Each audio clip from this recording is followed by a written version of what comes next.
శ్రీగురుభ్యో నమ. శ్రీమతే రామానుజాయ నమ. శ్రీరంగమంగళనిధిం కరుణానివాసం శ్రీవేంకటాద్రిశిఖరాలయకాలమేఘం శ్రీహస్తిశైలశిఖరోజ్వలపారిజాతం శ్రీశన్నమామి శిరసా యదుశైలదీపం. శ్రీకృష్ణం వందే జగద్గురుం. ఆకాశాత్ పతితం తోయం యథా గచ్చతి సాగరః సర్వదేవ నమస్కారః కేశవం ప్రతిగచ్చతి.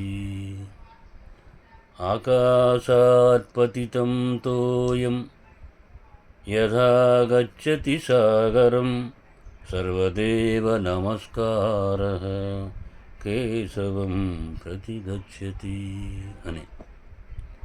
ఆకాశం నుంచి కురిసేటటువంటి వర్షం ఏదైతే ఉందో ఆ నీరు పర్వతములపైన, మైదానములపైన, ఇతర ప్రదేశములలో కురిసిన నీరంతా కూడా చివరికి సాగరంలో చేరుతుంది కదా. అట్లాగే మనం కొలిచే ఇతర దేవతలకు సమర్పించే నమస్కారాలన్నీ కూడా ఆ కేశవుడైనటువంటి శ్రీమన్నారాయణునికి చేరుతాయి అని. అంటే సర్వదేవ నమస్కార కేశవం ప్రతిగచ్చతి అని. అంచేత తిరువాయుమడిలో చెప్పినటువంటి ఆళ్వార్లు 5వ పత్తులో 2వ పదిలో 7వ పాసనలో కూడా ఈ విధంగా మనకి అనుగ్రహిస్తున్నారు.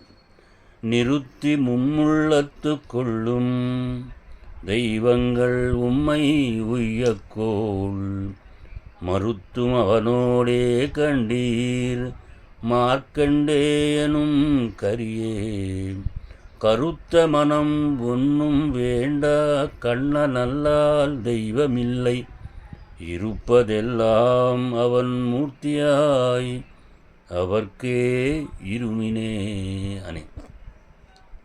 நிருத்தினும் முள்ளத்து கொள்ளும் தெய்வங்களும்மை உய்யக்கோள் மறுத்தும் அவனோடே கண்டீர் மார்க்கண்டேயனும் கரியே கருத்து மனமொன்னும் வேண்டா கண்ண நல்லால் தெய்வமில்லை இருப்பதெல்லாம் அவன் మూర్తియాయ్ అవర్కే ఇరుమినే అని. అంటే ఈ పాసురంలో మనకి నమ్మాళ్ళవారు ఈ విధంగా అనుగ్రహం చేస్తున్నారు. ఎవరైతే మీ మనస్సులందు నిలుపుకున్నటువంటి, మీరు భజించేటటువంటి, ఆ కీర్తించేటటువంటి దేవతలు ఎవరైతే ఉన్నారో మిమ్మల్ని రక్షిస్తారు అని మీరు అనుకుంటూ ఉంటారు కదా. కానీ ఆ దేవతలు కూడా, అంటే ఇతర దైవములుగా మీరు కొలిచే వాళ్ళందరూ కూడా ఆ శ్రీమన్నారాయణుని చేతనే రక్షింపబడుతూ మిమ్మల్ని కాపాడే శక్తి కూడా ఆ శ్రీహరి ద్వారానే మీకు ఇస్తున్నారు సుమా అని. అంటే ఇది తెలుసుకోవాల్సిందే అని. దీనికి తార్కాణం ఏంటండి? మార్కండేయనుం కరియే అని. అవనోడే కండీర్ మార్కండేయనుం కరియే అని. అంటే మార్కండేయుడు ఒక్కడే దీనికి సాక్షి. ఎట్లా అంటే ప్రళయాంతంలో మొత్తం అంతా జలమయమైనప్పుడు ఎవ్వరూ ఉండరు. బ్రహ్మరుద్రేంద్రాదులు కూడా లయమైపోతారు. ఈయన ఒక్కడే ఉంటాడు. ఆ జలదులు అపారమైనటువంటి ఆ జలం సముదాయంలో ఈయన ఒక్కడే ఉంటాడు. మార్కండేయుడు అది చూశాడు. అది ఆయన శివుని ద్వారా ఆయన్ని కొలిచి, శివుడు చెప్తే నారాయణన్ నరులే ఆయన అడిగి, దీర్ఘాయు కావడం కాదయ్యా, నువ్వు ప్రళయం చూడాలి నేను అని ఉంది అని అడిగితే ఆయన చూపిస్తాడు నీకు. మేమందరం కూడా వెళ్ళిపోవాల్సిన వాళ్ళమే దాంట్లో. అంటే అలాంటి జల నిధిలో ప్రళయంలో వచ్చేటటువంటి ఆ సమయంలో అన్నీ లయమైపోయినప్పుడు ఈయన ఒక్కడే ఈదుకుంటూ వెళుతూ ఆ చిన్న మర్రి ఆకు మీద శిశువై ఉండి ఈయన రమ్మని పిలిచి ఒక్కసారి నోరు తెరిచి లోపలికి ఆహ్వానిస్తాడు. లోపలంతా ఇంకొక ప్రపంచం ఉంటుంది అంటాడు ఆయన.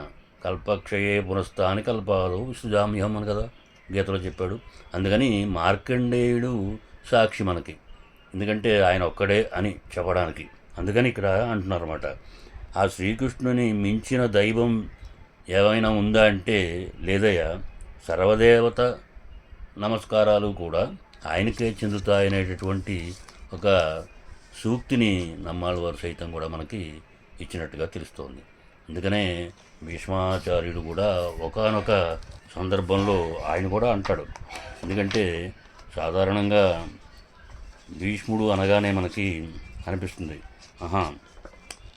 ఆయన కూడా ఈయన యొక్క తత్వాన్ని, భగవతత్వాన్ని బాగా తెలిసినవాడు కాబట్టి ఆయన కూడా ఒక సందర్భంలో అంటాడు, ఒక సూర్యుండు సమస్త జీవులకు తానొక్కొక్కడైతోచు పోలికన్ ఏ దేవుడు సర్వకాలం మహాలీలన్ నిజోత్పన్న జన్య కదంబంబులన్ హృత్సరోర్హములన్ నానావిధానూన రూపకుడై ఒప్పుచునుండున్ అట్టి శ్రీహరినే ప్రార్థింతు శుద్ధుండనై అని. తత్వం తెలిసిన వాళ్ళు కాబట్టి ఆ రకమైనటువంటి నిర్ణయం తీసుకున్న వాళ్ళు భీష్మ పితామహులు.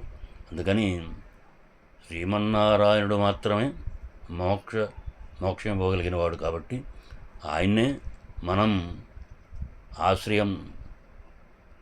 ఆశ్రయించాలి అనేటటువంటి ఒక దివ్యమైనటువంటి సూక్తిని ఈ ప్రబంధముల ద్వారా మనకు తెలుస్తోంది.